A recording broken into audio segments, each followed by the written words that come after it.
Halo, assalamualaikum warahmatullahi wabarakatuh. Kali ini Pak akan menyampaikan mengenai rangkuman daripada bahasa Indonesia mengenai subtema 4 ya. Jadi di subtema 4 itu mempelajari mengenai pengenalan pertumbuhan dan perkembangan tumbuhan. Nah,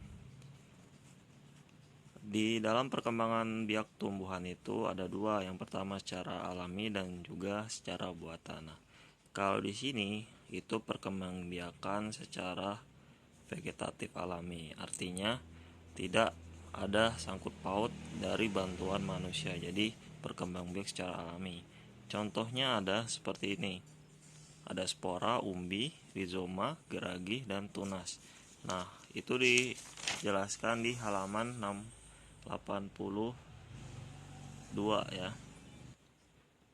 Nah, itu pertama yaitu spora. Nah, sebelum pelajari itu kalian harus tahu dulu pengertiannya. Nah, pada tumbuhan paku terdapat bintik-bintik hitam, artinya paku ini adalah spora. Jadi, contoh dari spora itu adalah tumbuhan seperti lumut, jamur, dan juga tumbuhan paku ya.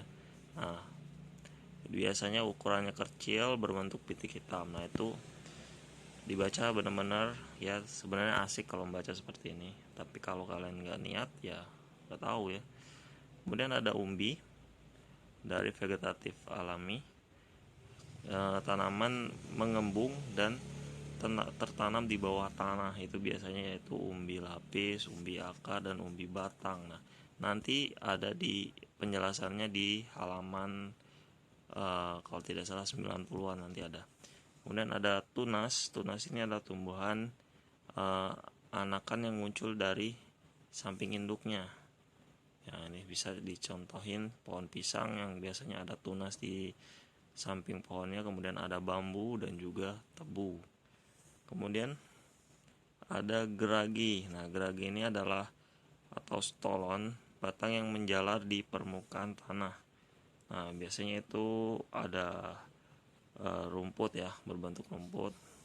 Kemudian ada rumput gajah, stroberi, itu juga termasuk stolon atau geragi, dan juga arbei ya, itu buah arbei ya. Nanti ada di soal juga.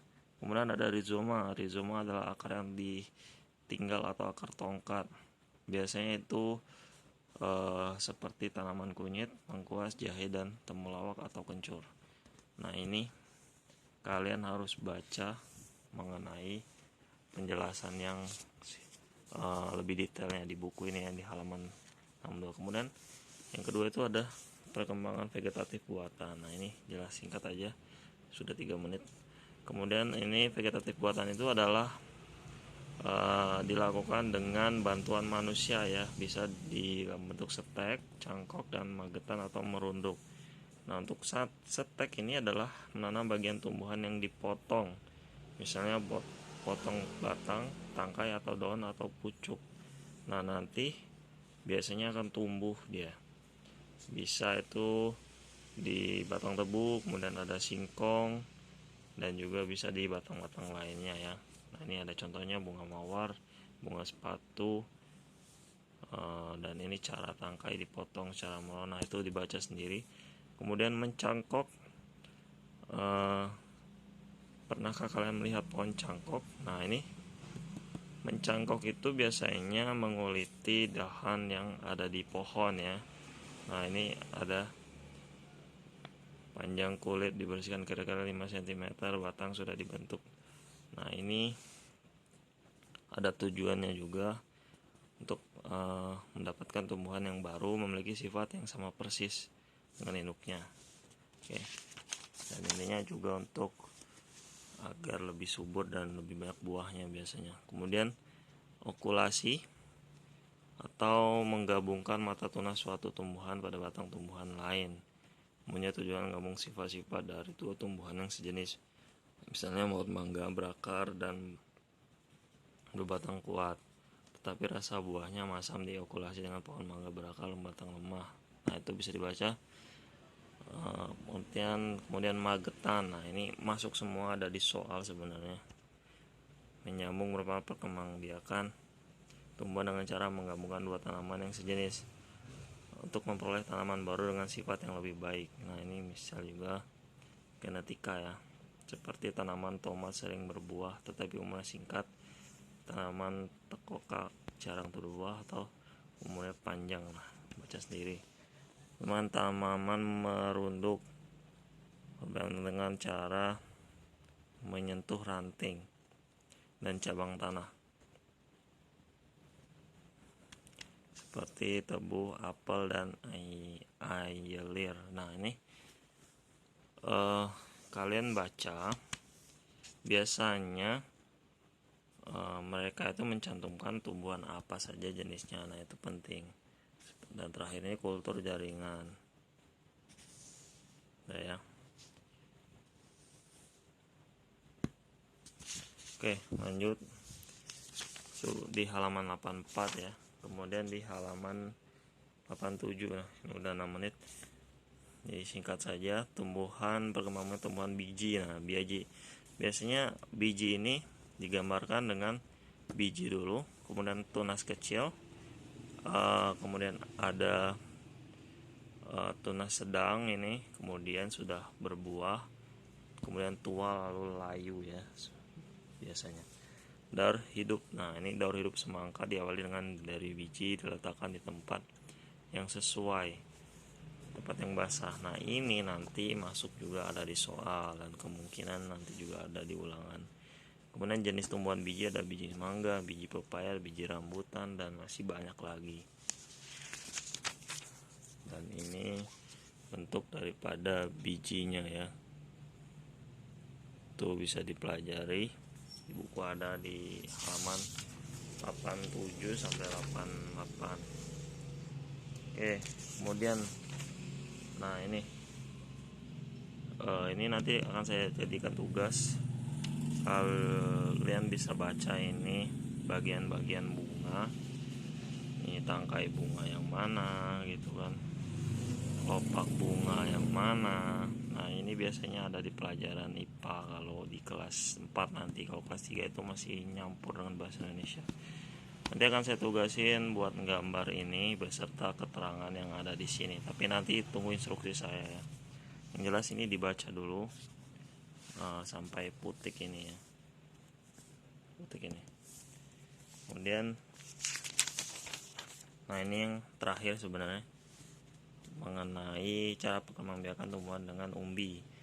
Nah, ada jenis daripada yang seperti saya bilang itu vegetatif alami, yaitu umbi batang. Yang pertama itu umbi batang ini biasanya hanya jenis daripada kentang tumbuhannya ya. Itu bisa dibaca nih, kentang termasuk tumbuhan yang berkembang biak dengan umbi batang, dan di sini tidak dijelaskan hal yang lain, tumbuhan yang lain. Kemudian ada umbi lapis. Nah, umbi lapis ini merupakan pelepah daun yang berlapis, biasa digambarkan dengan umbi antara lain bawang merah ini, bawang putih, bunga bakung, dan bunga tulip.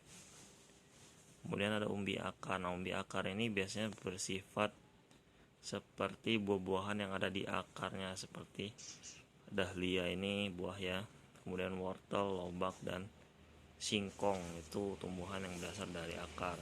Dan yang ini berlapis, yang ini mengembung ya. Dan ini merupakan jenis perbedaan dari setiap umbi-umbi. Ada di sini umbi ini kentang, jenisnya adalah umbi batang, bawang merah umbi lapis, wortel itu adalah umbi akar, dan sesuai penjelasan yang tadi. Oke, selebihnya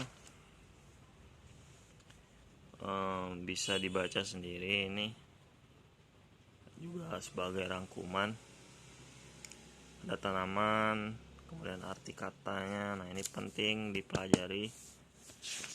Kemudian ini juga bisa dibaca, seru lah buku-buku kelas 3 ini kalau kalian rajin baca. Nah, ini ada perkembangbiakan dengan spora, dan ini jenis tanaman untuk mencangkok. Nah, ini bisa diterapin di rumah kalian kalau kalian senang nanam. atau bereksperimen.